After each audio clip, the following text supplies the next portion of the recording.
And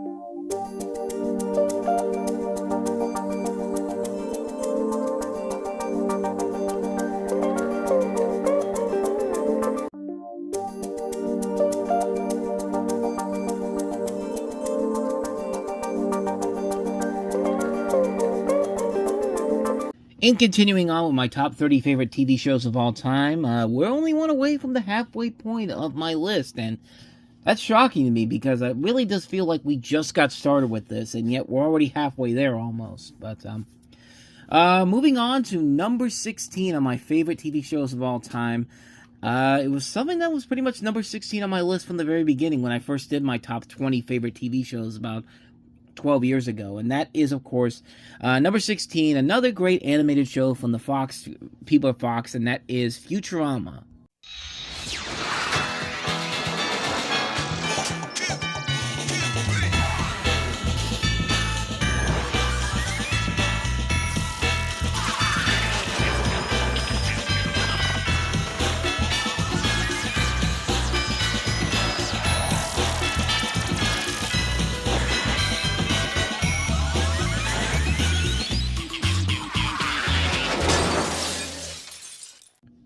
Not only is it from Fox, but it's also created by the same people that gave us The Simpsons, of course.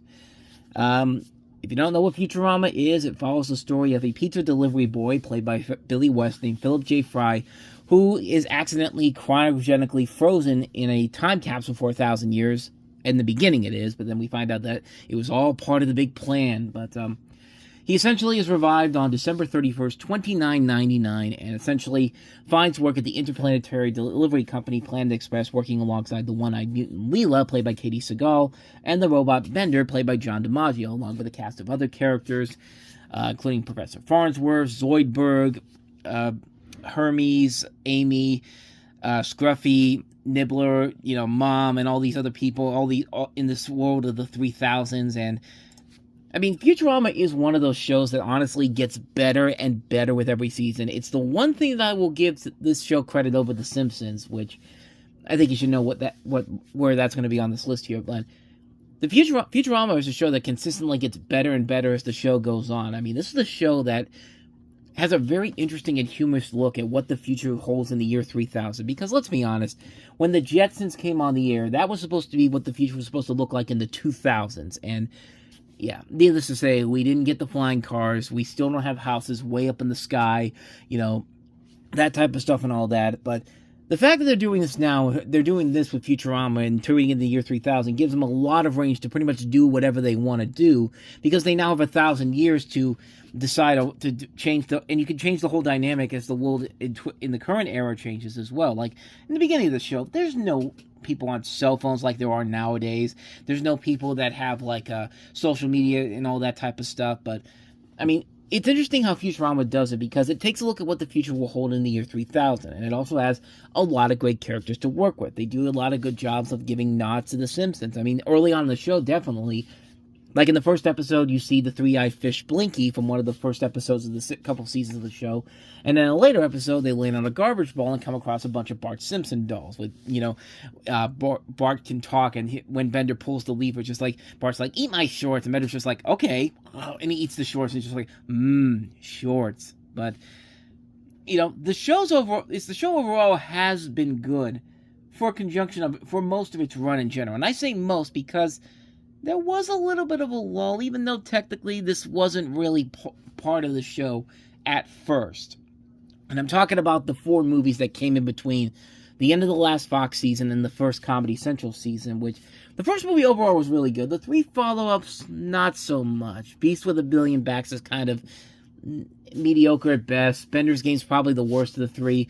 Into the Wild Green Yonder kind of gives it back to what made Bender's Big Score the good one, what it was. But I never technically considered that part of the show at first, even though now it's considered part of the canon now as the 4th season of the show. But I mean, me personally, I don't consider it part of the show's run. And I say the 3rd season the final Fox season. Actually, technically, the movies would be the 5th season. You get the idea. I think you get the idea. Futurama's you think Futurama hits its peak right around that first 4 seasons on Fox, and then all of a sudden, because they're on Comedy Central, they have more free range to pretty much do whatever they want to do. It's because Comedy Central, of course, doesn't have it doesn't have broadcast standards in front of them. I mean, they still have to follow guidelines, of course, but it's kind of like with American Dad. When that moved to TBS, you could tell that TBS gave them free range to pretty much do whatever they want with American Dad, which actually made it much funnier. There's been a lot of the show's best episodes from American Dad has come from the TBS era. But yeah, it feels like Comedy Central did the same thing with Futurama. They basically said, look, you're not enough of a network anymore. You guys can do pretty much whatever you want. Just keep it within the context of our just keep it in the vein where you're not offending anybody, and we'll let you pretty much do whatever you want. Because the first season on Comedy Central was great. Some of the episodes of that were some of the best the show has ever had. I mean, even in the last episodes of the Comedy Central run, they put some of their best stuff together, because this show wasn't just funny. Kind of like with King of the Hill, it wasn't just funny, but it could also be very heartfelt at times. They had some really good episodes in that last few years of the Comedy Central run that every time you watch it, it just really you start to get teary-eyed too. Like, it really is. This show does a very good job of not only being funny, but also being emotional. There's a great episode where, everyone's here. The world's going to come to an end, and they have to figure out the specific noise that keeps coming out.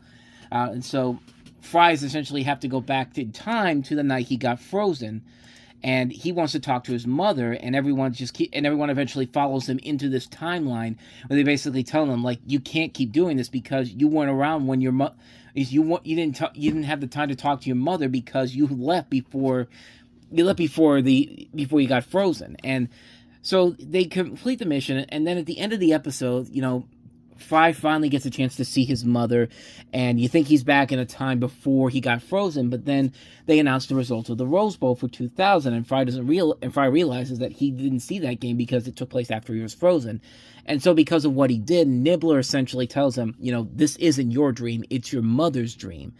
And so so they get a chance they get ready to talk, and you don't really hear them actually talking all that. They play this great music number in the middle, and it just works really well. It's really one of those strong episodes that really just, it's not only funny, but it also really tugs at your heartstrings a lot. Like, there's another episode that comes a couple of episodes after that where it's Emilia Clarke playing this girlfriend for Zoidberg, but the catch is with her is that she doesn't have a nose. She can't smell, and he's about to do this surgery where Zoidberg's going to give her a nose, and he's afraid that he's not going to be able. She's not going to fall in love with him anymore because of how he smells. And then they do a great little turn at the end of it, which I really thought was pretty good overall, what they were able to do with that. I thought it was a nice ending for him. But it also has this really hilarious subplot with Bender, where he gets into it with this little dancing girl. He's like in a dancing competition, and then at the end, she has a heart attack, and everyone's like, "Oh my God, she's dead." And Bender's just like, "Woohoo! In your face, little girl! I'm not even gonna wait to dance on your grave. I'm gonna dance on top of your lungs right now." And he's just tap dancing on her, and it actually saves her life at the end. And it's just one of the funniest things I have ever seen from this show. It is so well done. And again, with the emotional mode, the last episode that follows after that, which is supposed to be the last episode before Hulu picked it up, really is great, because this is a show that is so good that it's been able to have not one, not two, not three, but 4 episodes that were written as the series finale for Futurama, and all of them were great.